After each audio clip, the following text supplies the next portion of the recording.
Yeah, yesterday I went flying. It was pretty cool. I freaked myself out though. Welcome to the superpilotish channel. My name is Graham Wilson, and today in my basement, I'll be telling you all about what happened yesterday when I went flying. And I got a little bit uncoordinated. So, when is it okay to fly uncoordinated? Here I'm adjusting my pilot chair. It's okay to fly uncoordinated. Oh, wait a minute. What does that mean for the non-pilots out there? Okay, non-pilots. Well, this is what it means. I happen to have a training aid, the KD 12X Mark II tail dragger edition with special V-shaped landing gear. And yeah, so if you got your plane, usually you're flying through the air just straight like this. Here I'm flying directly at you. My wings are a little crooked here because it's not exactly a rigid airframe here, but so we're flying directly at you like this. Here we go. That's how planes normally fly. If you are uncoordinated, you'll be flying. Maybe you'll keep the same altitude, but you might be a little crooked. So there we go. And you don't want to be flying like that because that is an inefficient way of flying through the air. And this is an efficient way, like an arrow. There we go. So, yeah, but sometimes you do want to fly kind of crooked, and there's different reasons for that. But I'll tell you the story. I'll tell you the story. How I got a little bit sideways yesterday. Yeah, so it was pretty cool. I went up flying in the de Havilland Chipmunk over at the Canadian Aviation Museum here in Windsor, Ontario, and so I took it up. I'm getting some hours on that, so I can start taking people up for rides and things. So, unfortunately, I have to go flying to get some hours in my logbook. So it was really hot and humid. So I was like, okay, I'm gonna go climb up and higher up in the air where it's a little bit cooler. And so it was pretty comfortable there. And the chipmunk is pretty cool. It's got this big bubble canopy, fantastic visibility, and but you can crack it open. Like I was watching an instructional video on YouTube. It's 9 inches. You can crack it open 9 inches like that, and just kind of open it up. You can kind of look out the side here, and it's pretty cool. You get like lots of fresh air coming in. Very comfortable. It's like I think I've said it before. It's like driving a convertible, but you're up in the sky, so it's pretty cool. And so I was up there, and I thought, well, let's kind of get a feel for this plane. I don't have that many hours in the airplane as of yesterday. At the end of the flight, I have 12.1 hours in the Chipmunk. So I need 25 so I can go take people up. Anyways, the so I was like, well, I'm up here. Let's do some some turns and steeper turns, and then some stalls and some slow flight, and this other kind of little maneuvers that you do to kind of get the feel for your airplane and see how it behaves if something goes weird. What's it feel like before things get weird, so you don't get weird stuff? But you do that way up at a nice high altitude, so anything weird happens, no big deal. You just kind of recover from it. Well, it was kind of a new thing for me because this is a new type of airplane that I've never haven't flown too much.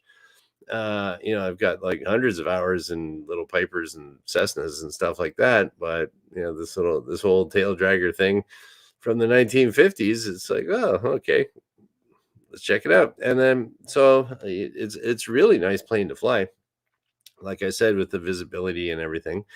And so I was doing. I will demonstrate. I will do a reenactment of it. So what happened was, I was doing some stalls, as they say. So a stall in an airplane is when the wing stops flying. you intentionally you intentionally make your plane not fly. So usually what happens there, yeah, you can kind of, there's different ways of doing them, but yesterday I was kind of, you can have it with lots of power on, you could have no power on, and that'll all affect the angle, the attitude of the airplane when it stalls. So if you have full power, you're climbing up, and you got to get the nose way up high, and then it'll stall. So usually what happens is when your wing stops flying because your center of gravity it's heavier up here at the nose, ahead of your, you got your center of gravity is here, and then that's ahead of the center of lift is here, and then there's all this other stuff that you got to talk about. But basically, it's kind of nose heavy, and the nose will want to drop. So, but sometimes one wing will stop flying before the other wing stops flying. So if that happens, you get a wing drop. So here I'm kind of flying, and okay, let's say this wing here stops flying, but the other one's still flying. So you're going to get that drop like that, and then the nose drops. So yeah, it could get kind of weird. So that's when you use your little rudder pedals there. Now I'm getting kind of piloty here, but it is sort of a piloty show. But yeah, you have the controls and everything to make the airplane yaw. So let's just say, I don't know, this wing here drops, boom. And then we'll keep it even. So this drops, boom. But the proper way to recover from that is to swing the tail around here with your rudder. That makes this wing go a little bit faster, and then it kind of gets more lift, and then it levels it out. So that's the idea. And so when I did that, and as that happens, you're going through the air like this. So for a little bit, you're going kind of sideways. And when that happened, I had my my canopy open. So this kind of little thing happened, and I was like, oh, I better recover. So there was some yawing going on there with my rudder feet. And then you're still going through the air. So the air kind of goes sideways through the canopy because it's open, which I never really, if you're just if you're in your convertible and you're behind the windshield, it's no big deal. And that's kind of the way it is with an open cockpit. But once you start going sideways, so what happened there was I kind of, it was doing some weird yaw stuff. And then it's kind of like my hat went, my glasses went, my headset went like this. So I'm kind of flying like this. And I was like, oh, this is unfortunate.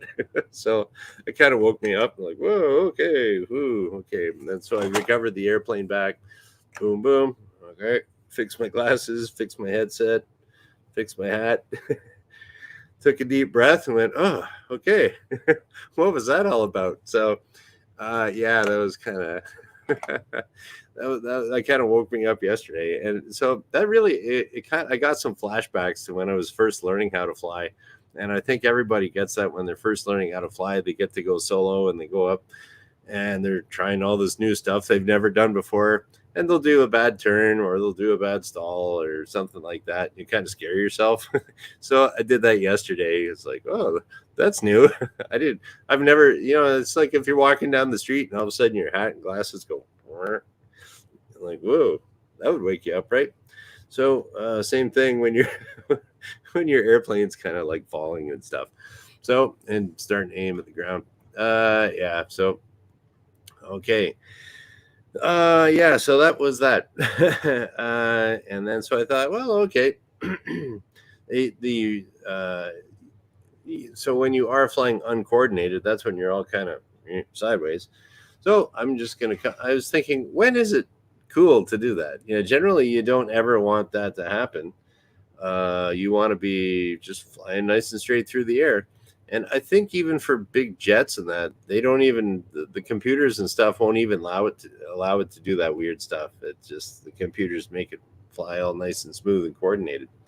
And you'll know if you're on a smaller airplane, if you're a passenger, particularly in the back of, let's say you're like a Dash 8 or something like that, a Q400, you'll kind of feel like a side to side motion like that, and that's the yaw of the smaller airplane. And okay, so when can you fly uncoordinated? And hello, Wrench, Checky, and Brian. Okay, there are certain times where you're gonna want to do this. So if you're doing slips, as they call them, yeah, that's what we do. There's either the forward slip. Okay, that's FWD over here. Forward slip is if you want to lose a bunch of altitude. So I told you before, when you're uncoordinated, instead of going through the air like this, you're kind of going sideways like this. So there's a lot of drag going against the side of the airplane. So if you want to lose a bunch of altitude, you cut your power, put a bunch of air on the side of the airplane, and you're going to drop a lot of altitude there. You're losing some lift off of this wing back here too. So you're going to drop some altitude really quick, but you won't build up the airspeed. Also, this is all ground school 101. If you're doing a side slip, that's when you come in to land because you got a crosswind. So you want to kind of aim into you're going to come in like this, crabbed into the wind. And then when you land, you will bank into the wind a bit and then kick your rudder around, straighten you up. And then you're going to land on this wheel here first. So that's something right out of ground school. Another time when you do all that stuff, you will be uncoordinated. And you will know you are uncoordinated. Just for the non-pilots there's a little instrument on my whiteboard here, the smiley instrument. It's not actually a smiley instrument. It's either called a turn coordinator or a turn and bank indicator. So we'll make this a turn coordinator. It's got like a little airplane on it. That's a happy cyclops, but yeah, that's an airplane. And then there's little marks here for your 2-minute turns, and there's a ball that's down here. So if you're nice and coordinated, straight and level flight, your wings are level, and you got a little ball in here. And so that ball is that'll be, see, this ball, it's always going to go to where like the center of gravity, like gravity is going to pull this little ball. It rolls in this little glass tube. So if you're kind of turning, you're like this, your level wings are level, but the ball's off to the side. That means you're kind of turning like that. It's very uncomfortable. So anyways, that's your turn coordinator. And so sometimes so if you're coming into land or you're doing these slips, your bank and everything and the ball will be kind of not the way it's supposed to be. But okay, but that's okay. And another one here for those of you that are interested in flying a multi-engine airplane. So we'll say if one of your engines fails on your multi-engine plane, it's got the 2 propellers on it. If one of them fails, then so if you got, we'll imagine that we got like a propeller over here. So say this engine fails, this one here is going to want to bring it around like that. So you will be a little bit uncoordinated. And so if you have an engine failure on a twin, engine failure on a twin, to fly straight and level, you're going to have to do some weird banking and uncoordinated stuff. And it won't look like that in your when you have an engine failure in a twin. But still, your manufacturer will tell you how much bank and how much the ball should be over to be safe. Okay, and then another cool thing about flying uncoordinated, because we are flying kind of crooked through the sky like this. So the air is going directly through here. I heard this years ago, just hangar flying, as they call it. You're just hanging around, shooting the breeze with other pilots and stuff. I forget who it was. Somebody at the airport was telling me, this older guy.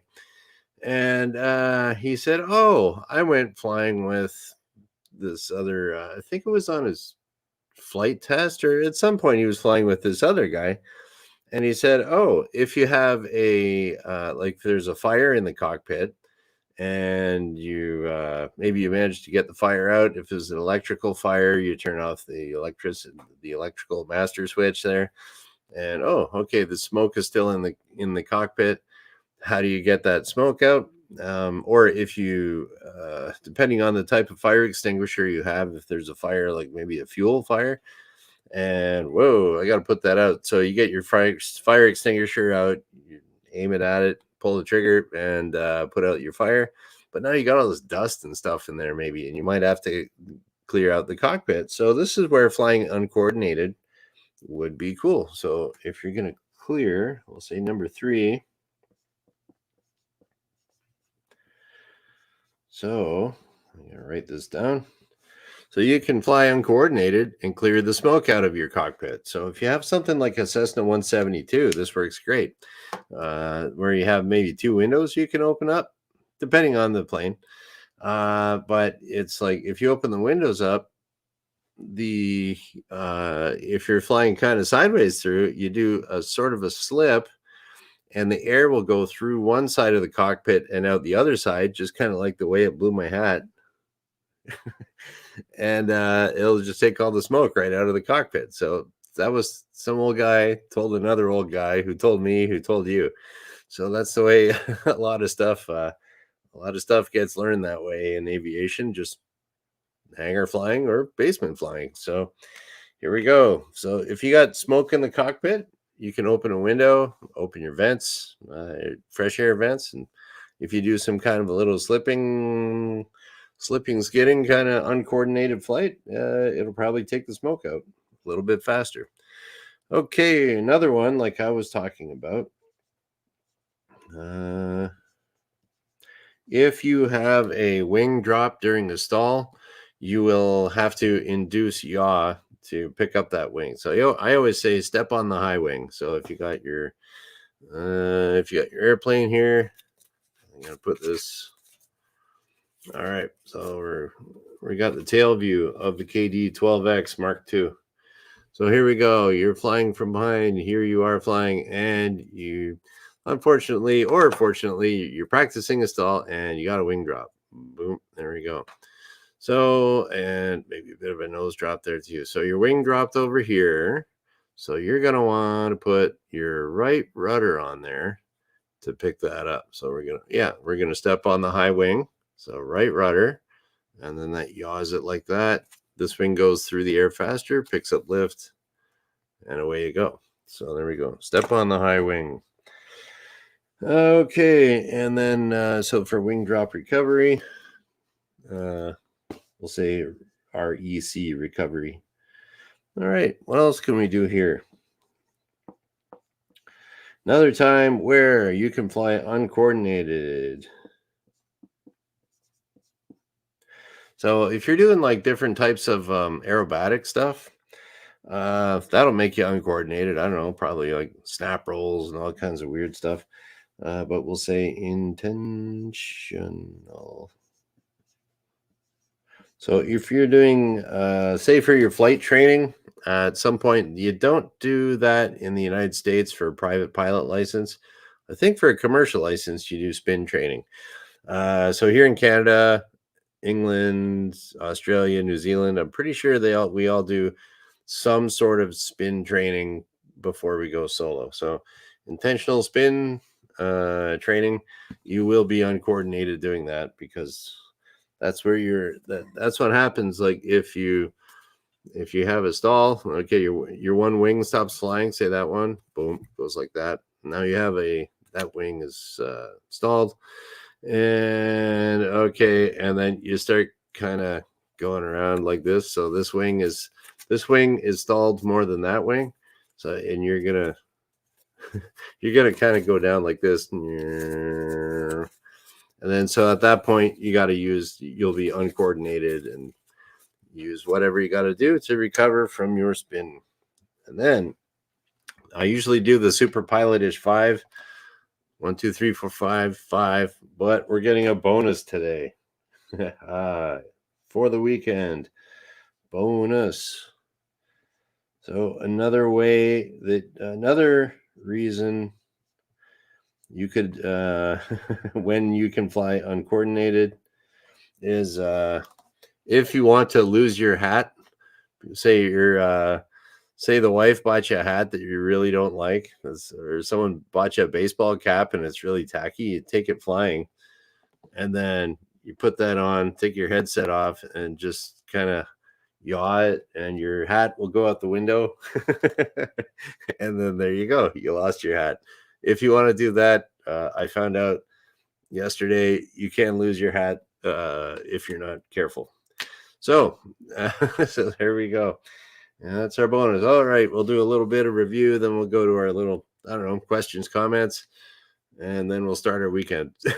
So, all right. So, when can you fly uncoordinated? When is it okay to fly uncoordinated with your airplane all weird doing stuff? Okay, if you're doing forward or side slips, forward slips are to lose altitude, side slips or keep it lined up when you land. If you have an engine failure on your twin, you're going to want to keep it, according to the manufacturer, a certain amount of uncoordination. You can clear smoke in your cockpit by flying a little bit uncoordinated. And if you have a wing drop while either stalling or intentional or unintentional stall with a wing drop, you can recover using getting uncoordinated for a little bit. And intentional spins, you can do that as bonus. Get rid of that hat that you never wanted. Great excuse. Oh, I love that hat. Too bad it got sucked out the window. Actually, I lost a jacket that got sucked out the door. I know another instructor, he lost his jacket. They were doing a spin and the canopy opened up and he lost his jacket out over Gooley Bay up north. Anyways, so you gotta, I don't know, accidents happen. Okay, so that is that, and we'll see. Oh, Rolly's in here too. All right, what do we got? For everybody's late. Ranch was late. Shecky's late. Oh, shame on you both. I'm just happy you showed up. Okay. Oh, we got a good pilot question here from Ranch. Okay, so someone told me you can only slip one way because of propeller rotation. Pretty sure I've done it both sides. Yep, you can. Yeah, you can slip either way. It's I can't think of a case where yeah, I can't really think of a case where, depending on propeller rotation, where it would be that much more, I don't know, dangerous to slip a plane. As long as you jam that nose down, you won't stall it or anything. Okay, and Brian's late too. The three amigos, they're late. Let's just say, little late than never. Better to be that. Yes. Here we go. So Wrench wears glasses. So I've been a hat guy versus sunglasses, but I always seem to put my hat on a little crooked. Do I look stupid? Does anyone notice? What can I do to put hats on straight? I don't know, man. All my pictures of my hats are always like this. I can kind of see myself in my little monitor here, and I'm always doing this to, I don't know. Who cares if it's a little crooked? Okay. What else we got here?